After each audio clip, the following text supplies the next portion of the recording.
Mr. Pink, Nucky Thompson, Carl, Showalter, Donnie, man who dies in The Big Lebowski and makes you feel like that.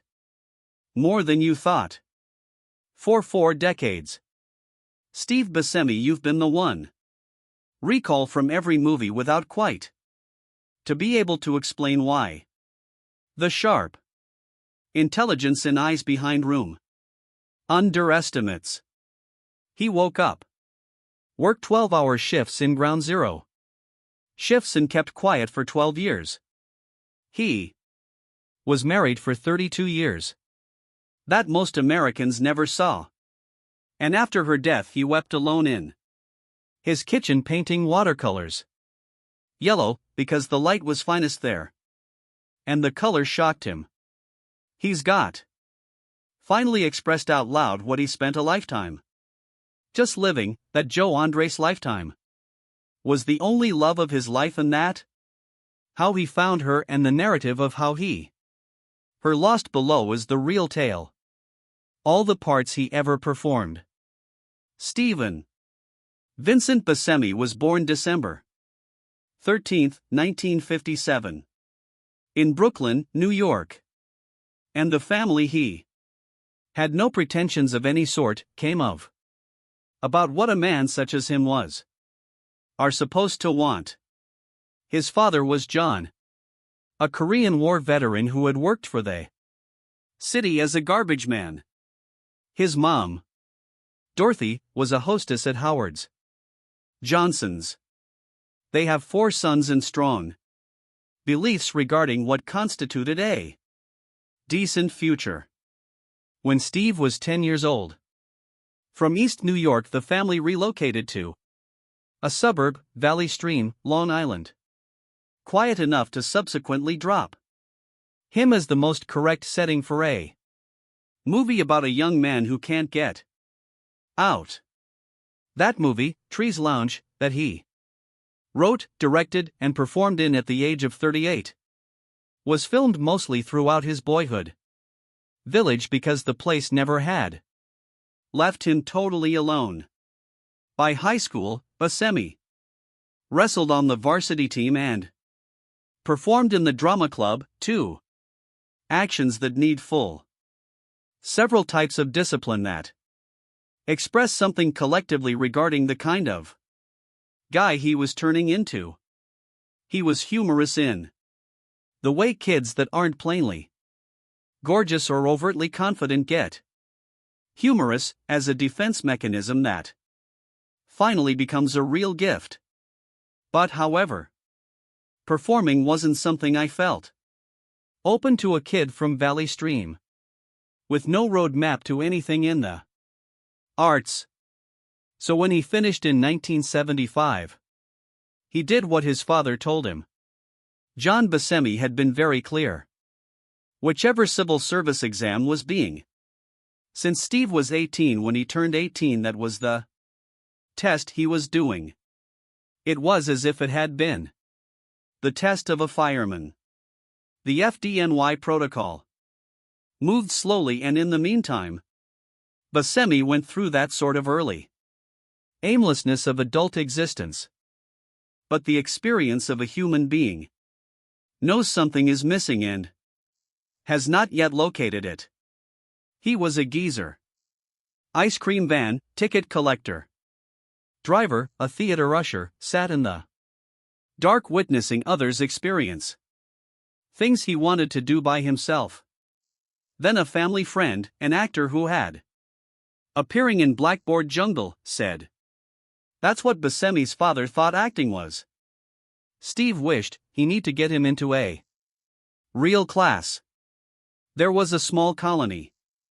When a city bus hit Steve, age 4, and $6,000 of it went for tuition at Lee Strasberg Institute of Theater and Cinema. He started studying acting the same year he died. The FDNY test. By 1982, Steve defined things that were both true. Buscemi. He was a firefighter who Engine Company 55 in Little Italy. He was doing comedy sketches in the Experimental venues downtown Manhattan every night he wasn't on shift. His co-workers at the firehouse felt he was the most silent man in the company. The crowds at the Pyramid Cocktail Lounge in Folk City in the Village spotted a person with something accurate and disquieting in his timing. He's worked the same downtown comedy clubs, rooms like Larry David and Jerry Seinfeld. Same, but not the same time slots. Stages, making self-deprecating jokes about his appearance and his day job. He later teamed up with an actor named Mark Boone Jr. in a two-person sketch act. They named them Steve and Mark. And they printed posters and plastered them everywhere. The East Village. One of those posters attracted the notice of a woman living on the same stretch of East 10th Street. Her hair. His name was Joe Andres. She was about 30. 3 years old, 3 years Buscemi's senior. And was already a well-known personality in the experimental performance in the downtown scene, a choreographer and a filmmaker who had traveled around Europe and has been seriously considered by critics. Her work at La Mama, PS 122, and the Garage performance. She'd had a real body of work, a real reputation. On all the outside signs, she was doing much better than the fireman comedian whose poster she kept pacing. History. That man, she fell in love with. In that picture before she'd even met him. One of those things came next. Little, ridiculous situations that turn out to be the hub of all.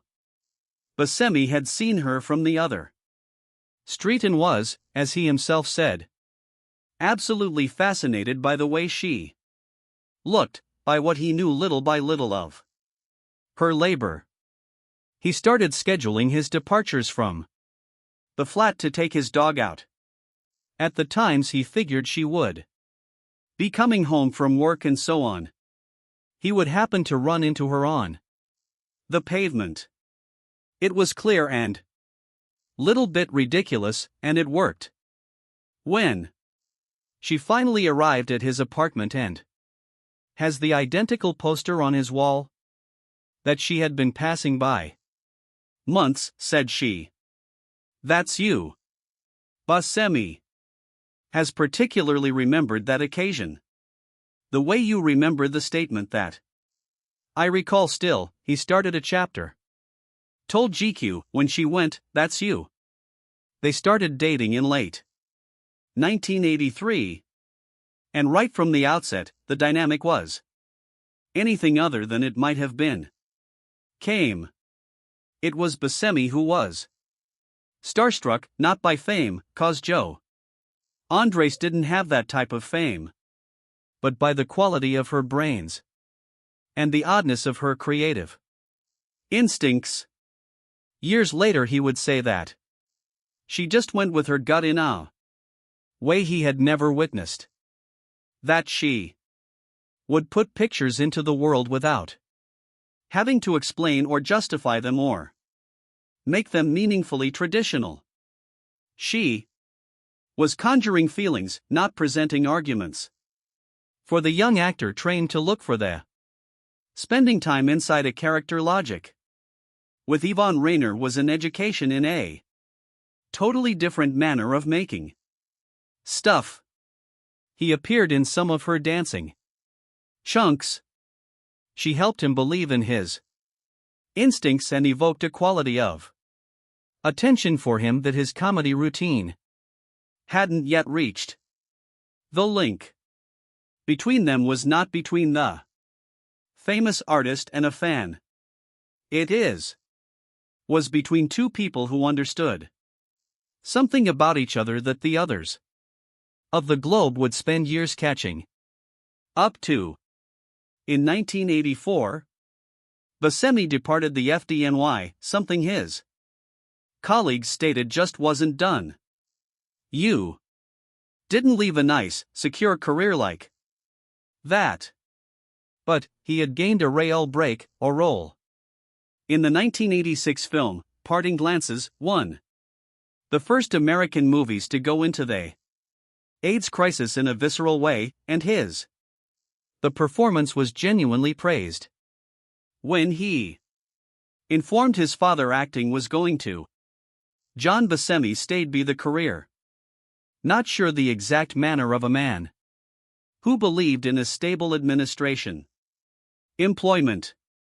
And for years later, every time Steve finished a project, without another ready in the wings, then his father would ask what next. And when Steve responded he didn't know, John, with the assurance of Buscemi, would say, someone expressing the obvious, so you're unemployed. It was years before he got simple. 1987, in. He was married to Jo Andre Steve Buscemi.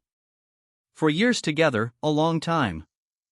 Enough to know what they had was not a romance of downtown scene that would dissolve as conditions changed. They finally relocated out of the East Park Slope, a village, to Brooklyn, a neighborhood of historic brownstones and aging woods where they would stay for more over 3 decades. Their son Lucian was born in 1990.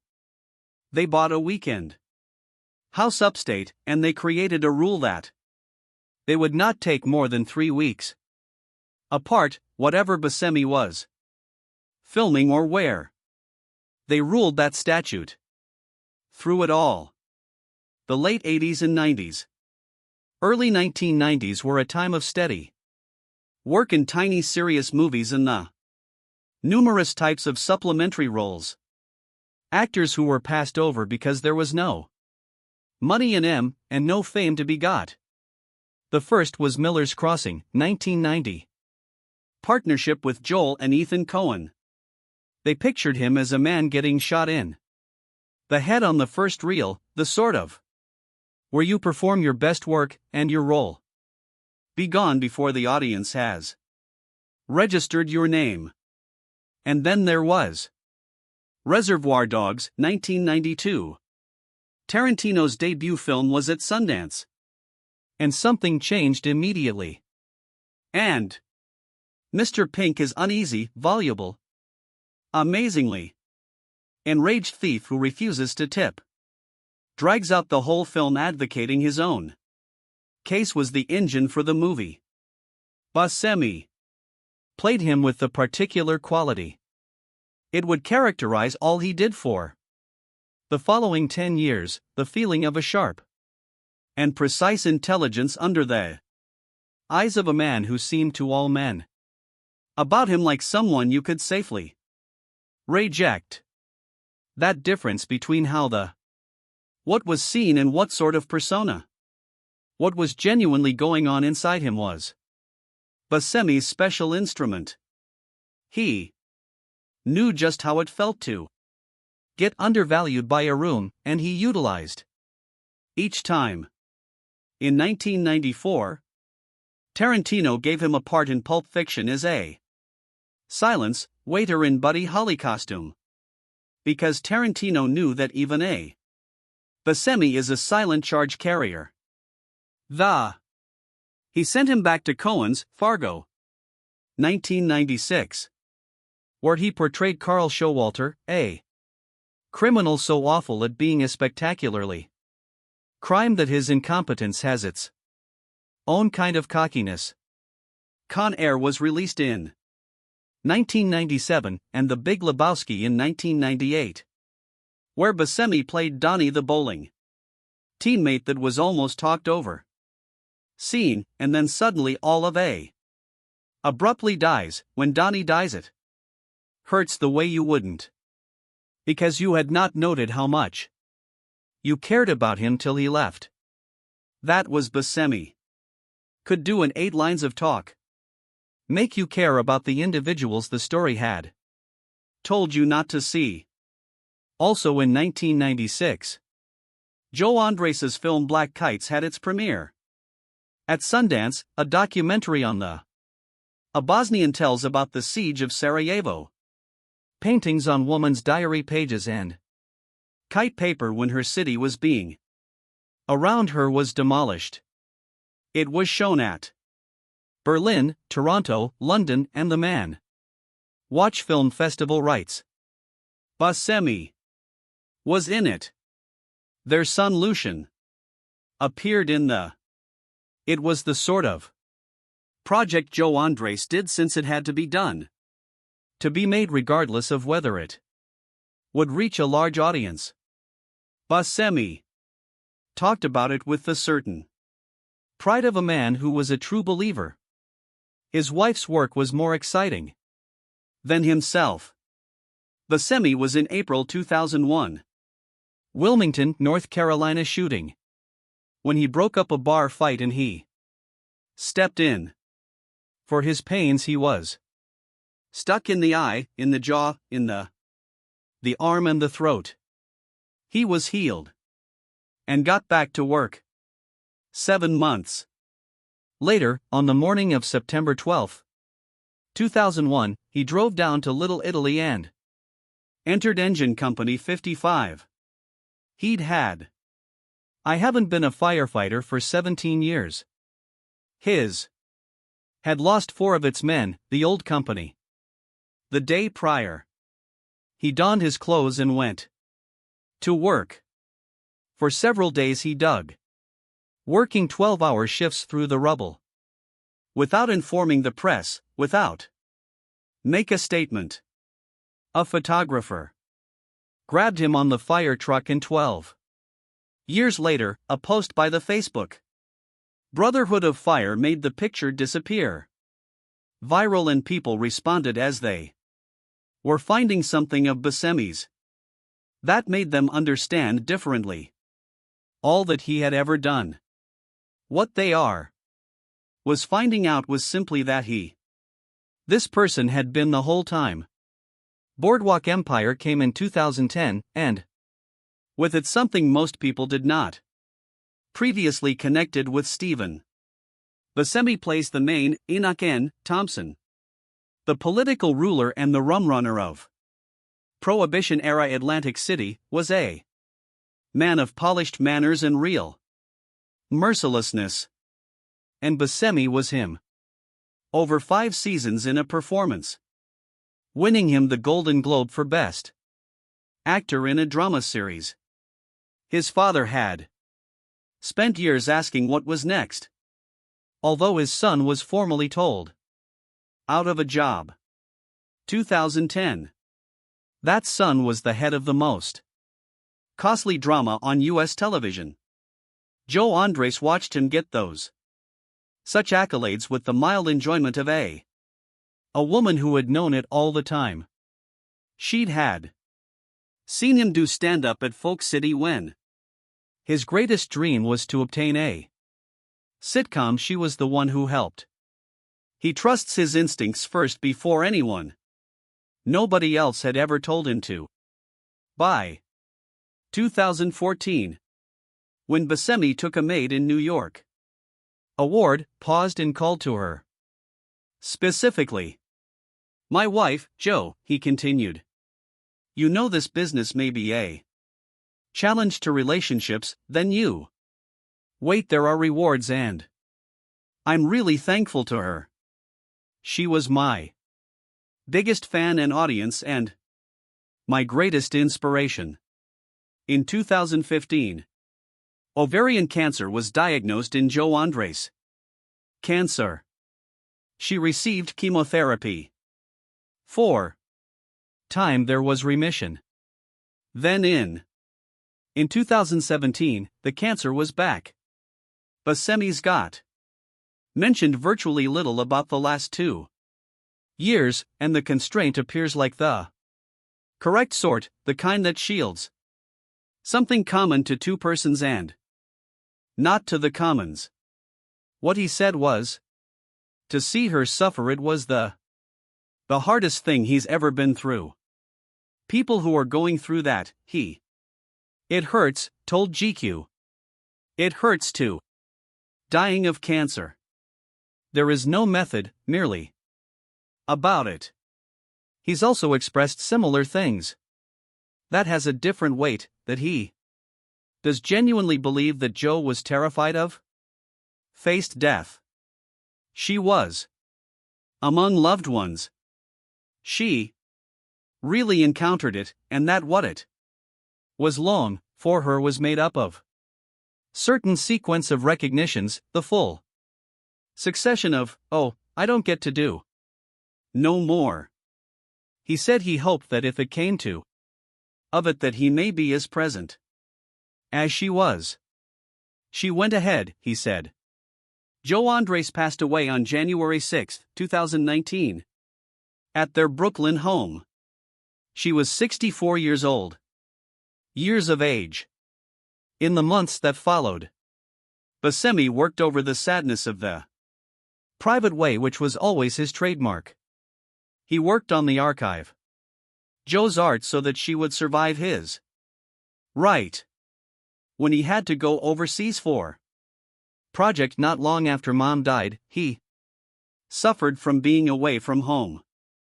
In a new manner, not precisely loneliness, but the strange fear of such distance from where she had been at. He began to paint with watercolors in his kitchen, where the light was better.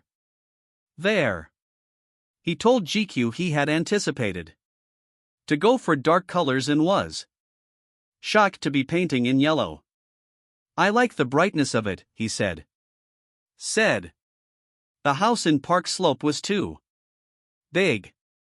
He thought of Lucian, that eventually it would be Lucian left to go through it all, and realized without self-pity that he was a hoarder and that this was going to be a problem someday. There's a statement mentioned about Joe in that GQ interview, it's more than it seems to, describing what she had created. Creative impulses, whatever they were, he stated, she just had to feel some sort of way, like she was attempting to call a emotion or mood. He was telling about art, but it is also a portrayal of what had attracted him to her in the first place. Not someone who could make sense of the work, but someone who could make you feel it without the words. The intelligence is apparent, though. Said it was Joe Andres who originally showed him what it looked like from the outside before credentials existed, before any of it was proven by another's care. He had been a fireman who in his heart wanted to do. He had plastered a poster in the East the Village, and a woman across the street fell in love with the man in the image before she met him. He would timed his dog walks to run into her on the sidewalk, which was not casual, and she had come into not by chance his flat and saw the poster on his wall and said, "That's you." He had married her in 1987 and made a rule about 3 weeks and held it through Reservoir Dogs and Boardwalk Empire and 9/11 and the stabbing and all of it. She had been his audience, his inspiration, the person who showed him what trusting your instincts actually looked like, and he had watched her die in pain and called it the hardest thing he had ever encountered. And then he had gone to his kitchen and painted in yellow, since the light was greatest there, and the color astonished him. That is the story underneath all the films and all the roles and all the firehouse shifts and the award nominations. A man from Brooklyn with his father's work ethic, who walked his dog on a schedule nobody knew was a schedule, and found the person he was looking for and never recovered from losing her. He simply mentioned it at a year she died in an awards ceremony, in present tense, in front of whoever was in the room. She was his greatest supporter, his audience, his biggest Inspiration. The poster attracted her eye. First, she was the one who noticed him. Before he was somebody, before there was any reason to notice. That detail runs through the whole thing like a load-bearing wall. The rest was constructed around it.